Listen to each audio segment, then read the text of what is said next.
pessoal, eu espero que esteja tudo bem com vocês. Eu sou a professora Kelly Campelo e nós estamos iniciando mais uma aula de História aqui pelo canal Educação. E na nossa aula de hoje a gente vai discutir sobre Guerra Fria. Entender o que foi a Guerra Fria, o período histórico, os países que estiveram envolvidos, de que forma que o Brasil também foi impactado pela Guerra Fria e também fazer aí um pouco contextualizar com esse momento que a gente está vivendo, que é essa guerra, né? Nós estamos presenciando a guerra entre a Rússia e a Ucrânia e a gente vai compreender um pouco que o início de todo esse conflito esteve aqui, na Guerra Fria, tá certo? Então, sejam todos bem-vindos e bem-vindas e vamos lá. Bom, gente, então o primeiro ponto que eu quero que vocês entendam, por que que esse nome Guerra Fria, não é isso? Então, olha só, a Guerra Fria foi uma guerra ideológica. Não foi uma guerra que assim que ela teve início, depois do fim da Segunda Guerra Mundial, por volta ali de 1945, não foi uma guerra em que o conflito, o embate, ele foi direto. Né? Então, por exemplo, vamos aqui do início. Né? Então, a Guerra Fria foi primeiro uma disputa entre as duas superpotências da época, que eram os Estados Unidos e a ex-União Soviética, a união de 15 repúblicas socialistas. E aí a gente precisa entender onde que os Estados Unidos entra aqui, porque lembra, né, no início do século XX, ocorreu uma guerra, a Primeira Guerra Mundial, que foi de 1914 até 1918, e até então a potência econômica do mundo, como era conhecida, era a Inglaterra. Mas, quando a guerra termina em 1918, mesmo a Inglaterra ganhando a guerra ao lado da França, mesmo assim esses países eles ainda enfraqueceram economicamente, porque todos os recursos do país, né, ficam totalmente voltados para a guerra. Então, a produção na agricultura diminui, a produção industrial diminui também, existe aí uma grande quantidade de pessoas que ficam desempregadas, né, porque colhe também a mão de obra base ali, a força de trabalho base masculina dentro de um país que vai para a guerra. Então, a Inglaterra entra nessa crise econômica e é nesse momento que os Estados Unidos conseguem se tornar uma potência, já que ele financiou, né, com armamento, com medicamento, com soldados, principalmente ali a Inglaterra e a França. Então, quando chega na Segunda Guerra Mundial, que lá em 1939 até 1945, a Inglaterra e a França estão envolvidas mais uma vez, os Estados Unidos também. E aí é nesse momento que a Guerra Fria ela vai começar, logo depois da Segunda Guerra Mundial, em que a Rússia, a ex-União Soviética, ela teve uma participação muito grande. É o Exército Vermelho, né, como era conhecido, o exército da ex-União Soviética, que vai abrindo os campos de concentração, que consegue, ao lado dos Estados Unidos, bombardear a França, bombardear a Berlim. Então, a gente tem aqui até irônico, né, já que os Estados Unidos e a ex-União Soviética já foram aliados durante a Segunda Guerra Mundial. E aí, quando termina essa guerra, mais uma vez esses países europeus se encontram em crise econômica e aqui, nesse sentido da Guerra Fria, é muito mais uma guerra de ideologias. Porque nós temos os Estados Unidos, de um lado, querendo fortalecer e ampliar o seu domínio capitalista, e do outro, a ex-União Soviética, que queria ampliar o seu domínio socialista. E aí esse conflito vai ser justamente entre essas duas potências econômicas. A Guerra Fria ela começa ali por volta de 1947, 2 anos depois que termina a Segunda Guerra Mundial, e ela se estende teoricamente até 1989, que é quando a ex-União Soviética ela é dissolvida. Né, a essa reunião de 15 repúblicas ali socialistas, eu coloquei aqui um mapa, depois para a gente poder analisar, a União Soviética acaba se dissolvendo e a gente diz que beleza, então a Guerra Fria teoricamente acabaria ali naquele momento, né, com a queda do Muro de Berlim. Mas a gente vai ver aqui que é um conflito que ainda continua acontecendo, né, gerando essas consequências, como é o caso aí da guerra na Rússia e na Ucrânia. Então, beleza, nesse primeiro momento eu quero que vocês lembrem que a Guerra Fria é uma guerra, esse próprio nome fria dá a entender que o conflito não esquentou, né? Não foi para o campo de batalha, mas é claro que isso também não quer dizer que não houve combates indiretos. Nós iremos aqui conhecer alguns. Então, a Guerra Fria ela tem início logo após a Segunda Guerra Mundial, como eu expliquei, em que os Estados Unidos e a União Soviética irão disputar a hegemonia política, econômica e militar no mundo. A União Soviética ela possuía um sistema socialista, baseado na economia planificada, em um único partido, que era o Partido Comunista, pregava a igualdade social e também era marcado por uma falta de democracia. Já os Estados Unidos, que era outra potência mundial, defendia a expansão do sistema capitalista baseado nessa economia de mercado, em um sistema democrático e na propriedade privada. E na segunda metade da década de 40, gente, até 1989, essas duas potências tentaram implantar em outros países os seus regimes políticos e econômicos, né? E o restante do globo, olha aqui, se vê obrigado a ter que escolher um lado. Então, ficavam os Estados Unidos de um lado, tentando ali, né, o maior número de países aliados, e a União Soviética do outro também. Então, ó, lembra, os Estados Unidos defendendo a manutenção do capitalismo no mundo e a ex-União Soviética defendendo a expansão do socialismo no mundo. Por isso que a gente diz que é uma guerra ideológica, porque são aqui ideologias, né, do que qual seria o sistema político e econômico que seria melhor. Claro, cada país aqui defendendo seus interesses pessoais. Aqui eu trouxe uma tabela para que a gente consiga entender, né, de fato, então, o que é esse capitalismo, o que é o socialismo. Nós já aprendemos que o sistema capitalista ele nasce ali dentro da Europa, durante a Idade Média, principalmente depois do século XII, em que vai ter um renascimento urbano e comercial. Por que um renascimento? Porque a gente está falando ali da Idade Média dentro da Europa, que é esse período do século V até o século XV. Nos 500 primeiros anos da Idade Média, que é conhecida como a Alta Idade Média, o que predominava era o sistema feudal. Lá no feudalismo existia a ideia de que o que tinha poder não era o dinheiro, mas sim a propriedade da terra. Então existia o senhor feudal, que era o cara dono da terra, dono daquele espaço, e tinham as pessoas que trabalhavam em um sistema de servidão. Era aquela ideia que tu servia, não recebia um salário em troca, e servia porque a sociedade era extremamente religiosa e era muito praticada aquela ideia de que era o conformismo. Então, eu sou pobre, eu sou camponês, eu sou uma serva, eu nasci dentro do feudo porque Deus quis, e eu jamais poderia questionar porque existia um domínio muito grande da Igreja Católica. Então, na servidão, se coloca o servo como uma propriedade da terra. As pessoas nasciam, viviam e morriam dentro do feudo. E o feudo era uma unidade de produção. Então, essas pessoas elas produziam tudo que elas precisavam. A comida, as casas, as roupas, tudo que era produzido dentro do feudo era consumido dentro do feudo. A circulação de moeda no início da Idade Média, nesses 500 primeiros anos, é uma circulação muito pequena, porque a economia era muito baseada na troca dentro do feudo. Então, se eu produzisse ovelhas para tirar a lã e fazer uma roupa, e se o outro servo plantava milho, a gente trocava. Não existia essa ideia da compra e da venda, até porque a ideia do trabalho atrelada ao lucro, ao acúmulo de riqueza era condenado pela Igreja Católica. Ela dizia que isso era um pecado. E como as pessoas viviam muito naquela dualidade do céu e do inferno, elas não questionavam e também não recebiam nenhum salário.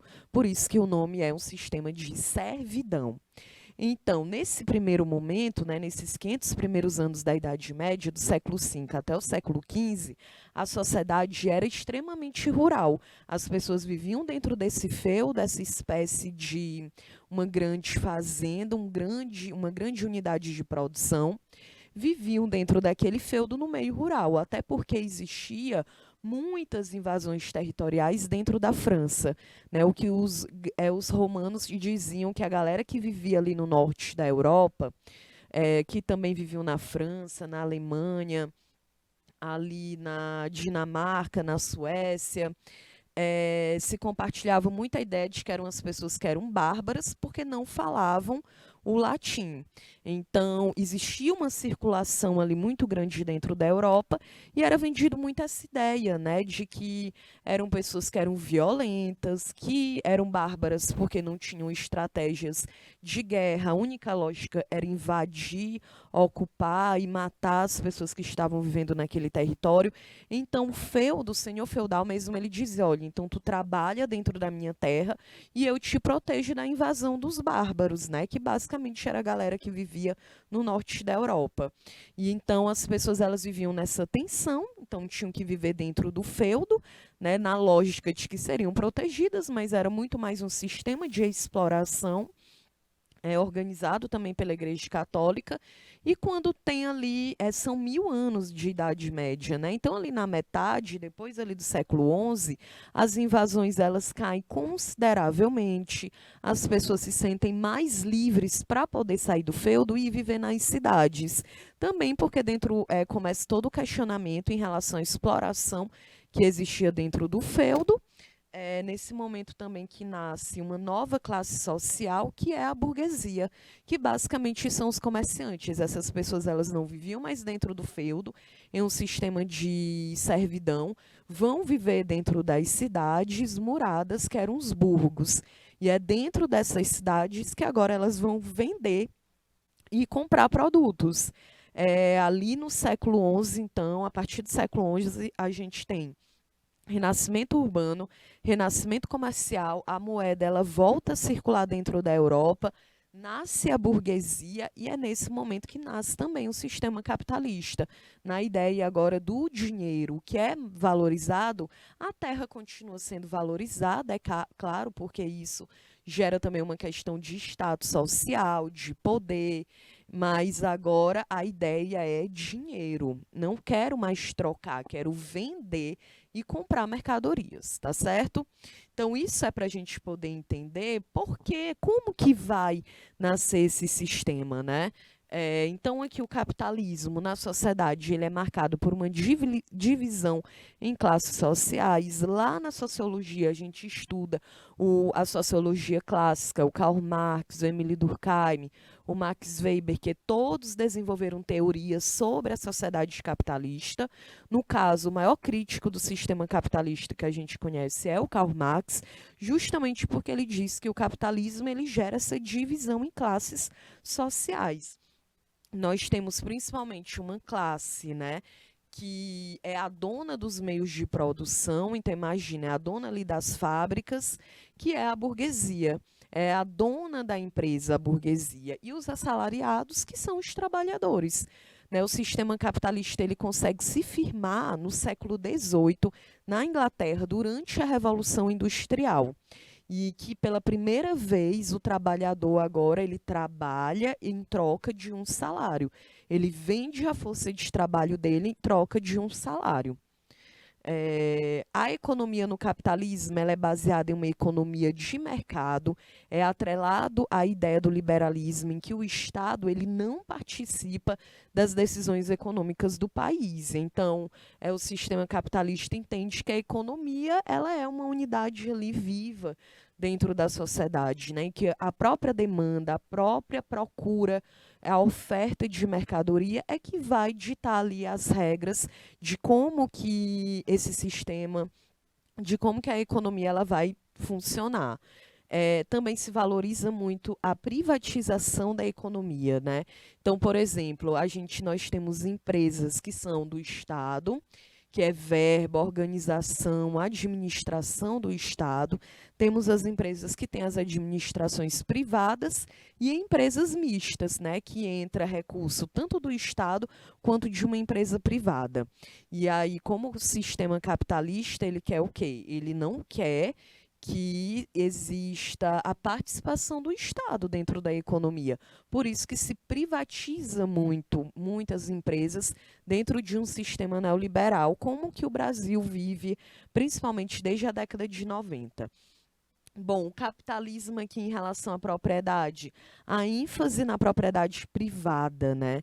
Então, a terra, os meios de produção, a indústria, não pertence ao Estado, claro, mas sim a uma administração privada.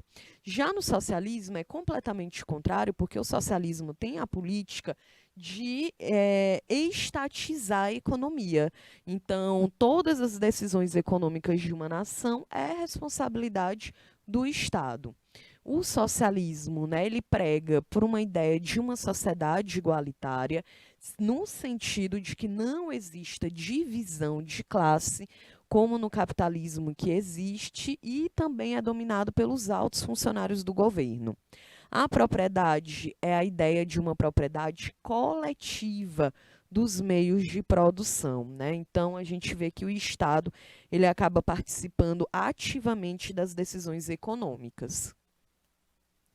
Então, como a gente já viu aqui, a definição da expressão Guerra Fria é de um conflito que aconteceu apenas no campo ideológico, porque entre os Estados Unidos e a América do Norte entre os Estados Unidos e a ex-União Soviética não ocorre esse embate militar declarado. Até mesmo porque esses dois países, gente, estavam armados com centenas de mísseis nucleares, né? Lembra quando a gente viu a Segunda Guerra Mundial? A gente aprende que os Estados Unidos jogou 2 bombas atômicas lá no Japão, em agosto de 1945.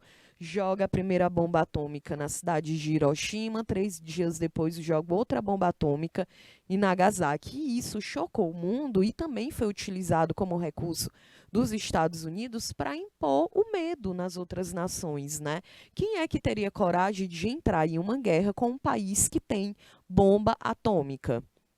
Então, a ideia era que gerasse o medo, que esses outros países ali, né, quando fosse disputar essa hegemonia política, econômica e militar com os Estados Unidos, já iria na atenção, porque ele já tinha utilizado 2 bombas nucleares que têm um poder de destruição muito grande. A gente viu lá, né, que antes mesmo, mais de 500 metros, mais de 500 mil, acho que sim. A bomba atômica nem chegava na superfície, as pessoas já estavam virando um pó, né? As pessoas foram, de fato, vaporizadas porque tem um poder de destruição muito grande. Então, a ideia é que o mundo, de fato, fica com medo, né? E é nesse momento que tanto os Estados Unidos como a ex-União Soviética vão dizer, olha, eu tenho bomba atômica, eu tenho um míssil nuclear, você vai querer entrar em uma guerra comigo?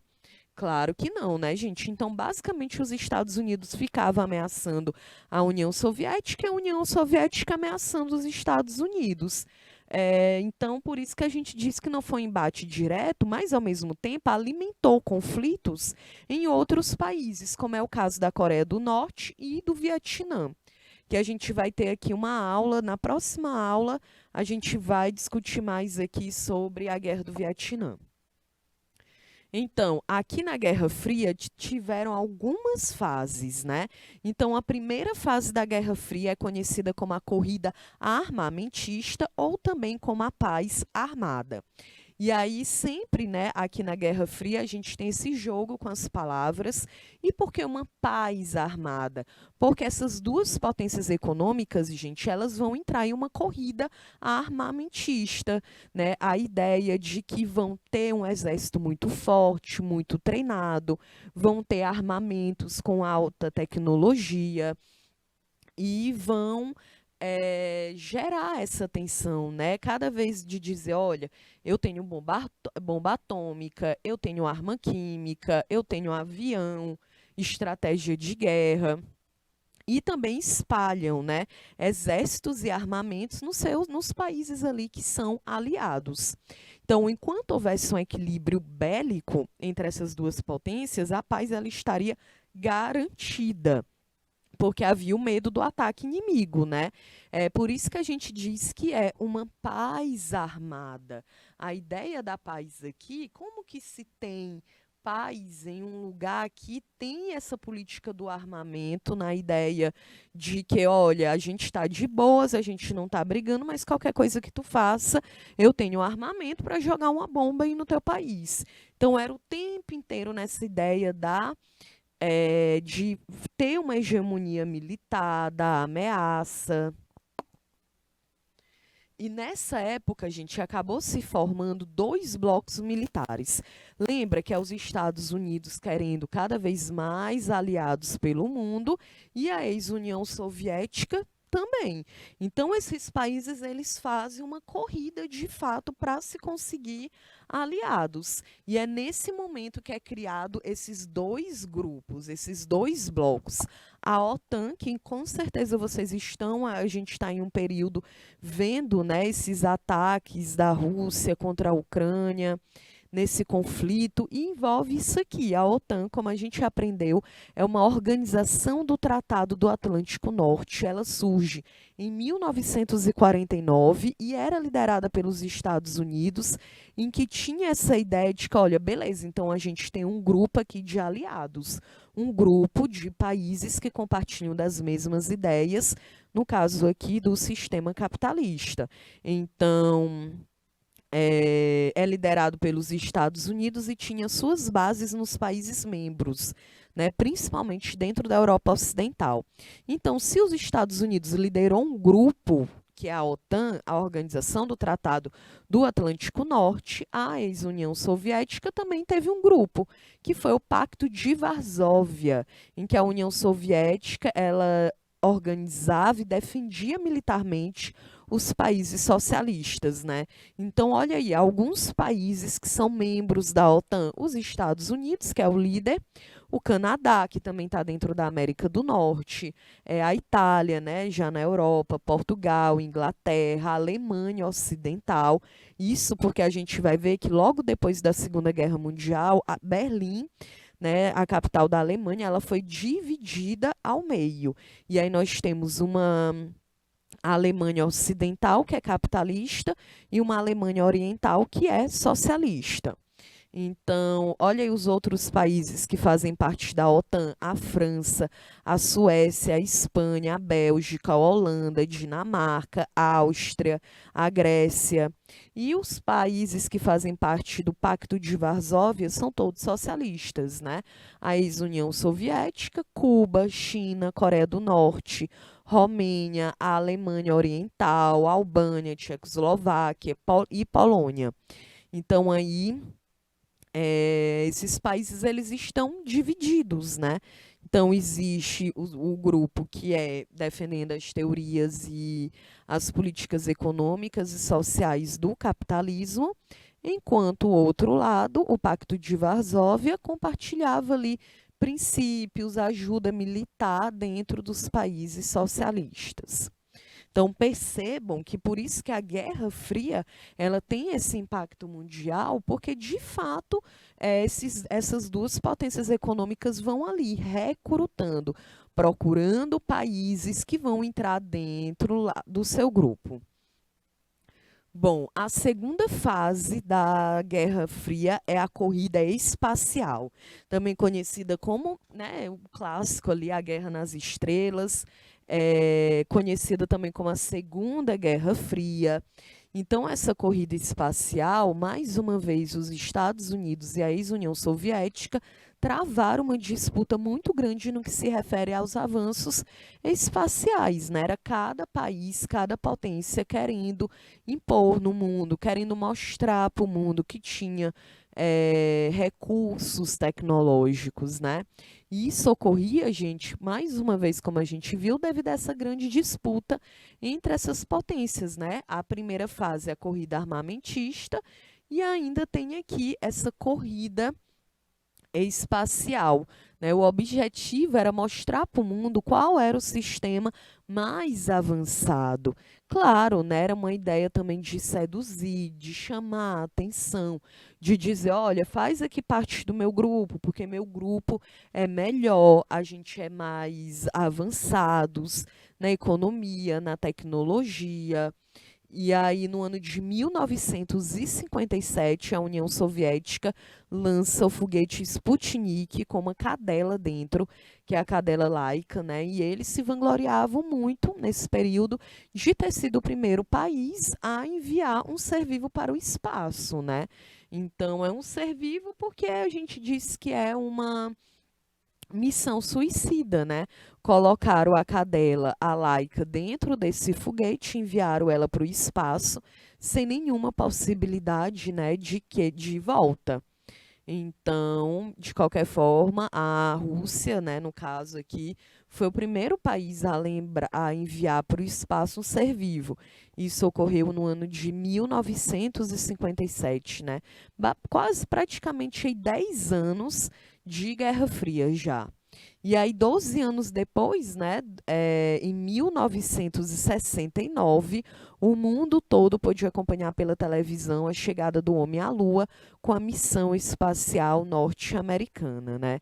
Então, teve uma distância muito grande de uma ida de um ser vivo, né, para, de fato, agora se ter o primeiro, né, ser humano a pisar na Lua, por exemplo. Isso aí, essa cena foi compartilhada para o mundo inteiro, justamente na ideia, né, de passar na televisão, mostrar para o mundo, olha, a gente tem tanto avanço, a gente está tão avançado, tem tanta tecnologia que a gente está fazendo aqui um feito que ninguém fez antes, né?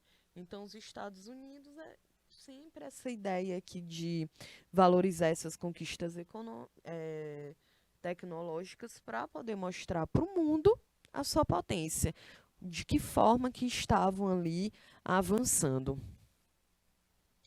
Bom, e aí nessa corrida espacial nós temos aqui o Yuri Gagarin, que foi o primeiro homem no espaço. Ele foi no ano de 1961, né? Então, o primeiro ser humano a ir para o espaço é um cidadão russo, que ele vai em 1961.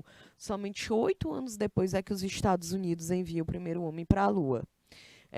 Também a Rússia enviou a Valentina Tereskova, a primeira mulher no espaço. Ela foi no ano de 1963. E depois o Leonov, que fez a primeira caminhada espacial, no ano de 1965. Então, ali, a Rússia, né, ela estava muito mais à frente em relação a toda a tecnologia que foi utilizada para poder enviar essas pessoas para o espaço. Inclusive, né, a gente sabe aqui na história que o engenheiro que fez todos esses cálculos dentro da Rússia para poder enviar o primeiro ser humano para o espaço era alemão e foi sequestrado, podemos dizer assim, durante a Segunda Guerra Mundial, quando a Rússia ela invade a Alemanha, e ele é levado para a Rússia como uma espécie, olha, beleza, a gente não vai te matar, mas em compensação tu vai ficar aqui trabalhando para a gente. E aí vocês também estão vendo os selinhos, né? Porque essas pessoas aqui, tanto a cadela Laika, né, que foi o primeiro ser vivo a ir para o espaço, em 1957, era muito vendida essa ideia de que essas pessoas elas eram heróis, né? Tem vídeos aí na internet, a gente encontra no YouTube, quando o Yuri Gagarin, ele volta, quando ele vai para o espaço e quando ele volta também. Existe uma comoção muito grande dentro da Rússia, na União Soviética, de que era um feito que nunca tinha sido feito antes, né? Então, as pessoas elas ficaram, realmente teve uma comoção social, né, aqui em relação ao primeiro ser humano no espaço. Aqui, né, o Yuri, ele era esse piloto soviético, um cosmonauta. Ele foi o primeiro humano a viajar para o espaço quando a sua espaçonave, a Vostok, completou uma órbita na Terra em 12 de abril de 1961, né? Isso ainda não tinha acontecido, é por isso que chama tanta atenção. Bom, aqui vocês estão vendo já em 1969, a Apollo 11, que foi uma missão espacial realizada pela NASA em julho de 1969, que resultou na chegada do homem à Lua. Então, a bordo, né, do módulo de comando, esses astronautas aqui foram os 3 astronautas que foram enviados ao satélite natural, que é a Lua. E essa missão ela estava inserida dentro do programa Apollo e foi um dos maiores momentos da corrida espacial, né? Porque ali a gente via muito toda aquela propaganda da Rússia, dela enviando nessas primeiras pessoas para a Lua, mas o que vai chamar aqui a atenção é que agora os Estados Unidos estavam conseguindo também, né, fazer ali algo grandioso, né, na concepção do mundo aqui no período, de querer enviar alguém para a Lua. E aqui vocês estão vendo uma imagem, com certeza é uma das imagens aí mais conhecidas da história, que é esse astronauta Buzz Aldrin, que ele saúda a bandeira dos Estados Unidos na superfície lunar, no dia 20 de julho de 1969, né? E aí, isso aqui é engraçado porque foi com um orgulho bem ferido que o então presidente dos Estados Unidos aqui na época, o John F. Kennedy, ele pronunciou essa frase aqui: se pudermos chegar à Lua antes que os russos, então devemos chegar. Essa frase aqui é de 1961, né?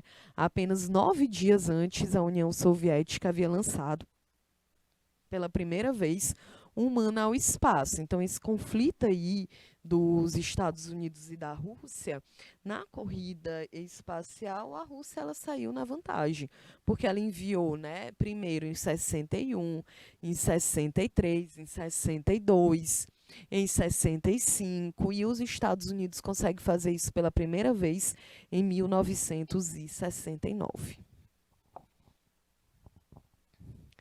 Bom, e aí a Rússia também ela levou o primeiro, ao levar ao espaço o primeiro satélite, o primeiro ser humano e a primeira estação orbital, a União Soviética ela conseguiu vencer os Estados Unidos, né, que era sua grande rival na Guerra Fria, cujo programa espacial foi desenvolvido sob a orientação do engenheiro alemão, que era um chefe estrategista, que era mais sofisticado e que contava com mais fundos. Porque, de fato, a Rússia ela investiu nisso aqui, né? Porque os Estados Unidos vendiam muito aquela ideia de que apenas quem era ali desenvolvido tecnologicamente era o sistema capitalista. E a Rússia ela quer vender justamente essa ideia também, né? De mostrar para o mundo que não, que uma nação socialista ela não ficaria atrás, ela teria recursos como qualquer outra nação capitalista. Então, aqui, quando a gente pensa na corrida espacial, a Rússia ela consegue ir bem mais, né, do que os próprios Estados Unidos na época. Bom, gente, aqui também, durante a Guerra Fria, é marcado pela essa caça às bruxas, né? Então, olha as nomenclaturas, né, da Guerra Fria. A gente já viu aqui paz armada, a corrida espacial e agora essa expressão caça às bruxas. E essa expressão, gente, é que os Estados Unidos liderou uma forte política de combate ao comunismo no seu território e também no mundo. Essa ideia de caça às bruxas, quem são as bruxas aqui? São as pessoas que eram comunistas, né, os países comunistas. Então, como a Guerra Fria ela é uma guerra ideológica, começa a ser compartilhado a ideia de que o comunismo ele era algo negativo, então existiam até histórias assim para colocar medo nas crianças, né? Sempre que você visse um comunista, seria aquele homem sem educação, aquele homem barbado, aquele homem que é violento. Então, a ideia que era justamente essa, né? A bruxa, que as bruxas são os comunistas, já que essa expressão caça às bruxas, ela vem desde a Idade Média, a ideia de perseguir, de julgar tudo que é contrário ao sistema ali padrão. Então, como dentro dos Estados Unidos e dos seus aliados, o sistema padrão era o capitalismo, então tudo que não estava alinhado ao capitalismo deveria ser perseguido. Então, aqui os Estados Unidos vai utilizar o cinema, a televisão, os jornais, os quadrinhos, as propagandas, né, para dizer que o capitalismo era um sistema muito bom, né, para valorizar o estilo de vida americano. Então, nesse período, muitas pessoas foram presas ou foram marginalizadas porque defendiam ideias próximas ao socialismo. E nos Estados Unidos, de fato, houve essa corrida, né, para passar a ideia de que tudo que estava ligado ao comunismo era algo ruim, era algo negativo. E essa caça às bruxas, também conhecido como macartismo, que era comandado pelo senador republicano Joseph McCartney. E aqui a McCarthy, e aí a gente precisa lembrar que aqui no Brasil, né, a gente tem essa polarização política na ideia do que é esquerda, do que é direita, essas próprias concepções do que é esquerda, do que é direita, que ainda nasceu lá no século XVIII, durante a Revolução Francesa, se faz presente aqui essa ideia na América Ocidental, né? Não, na América Ocidental não, né? Aqui no Brasil, na América do Sul também. E nos Estados Unidos existe essa divisão do que é a ideia, né? O republicano ou os democratas. E aqui, no caso, durante essa década de 60, a gente tem um presidente dos Estados Unidos republicano que tem essa política de perseguir, né? Então, essa ideologia ela também chega aos países que são aliados dos Estados Unidos como uma forma de identificar o socialismo com tudo que havia de ruim no planeta. E aí lembra, né, que a gente vai estudar aqui também sobre ditadura civil-militar no Brasil, que ocorreu de 1964 até 1985. Então, foram 21 anos de ditadura militar e foi patrocinada pelos Estados Unidos, né? Os Estados Unidos ele patrocinou inúmeras ditaduras dentro da América Latina, porque o objetivo era que pudesse ter esses países como aliados, né? Então, a América Latina, que ela estava ali no meio, não necessariamente, né? O Brasil, por exemplo, nunca foi socialista, a gente nunca teve nenhuma política comunista, e os Estados Unidos também patrocina essas ditaduras aqui, porque a gente vê, né, os militares dão esse golpe em 1964 e eles também precisariam ali de aliados, né, para conseguir se manter no poder.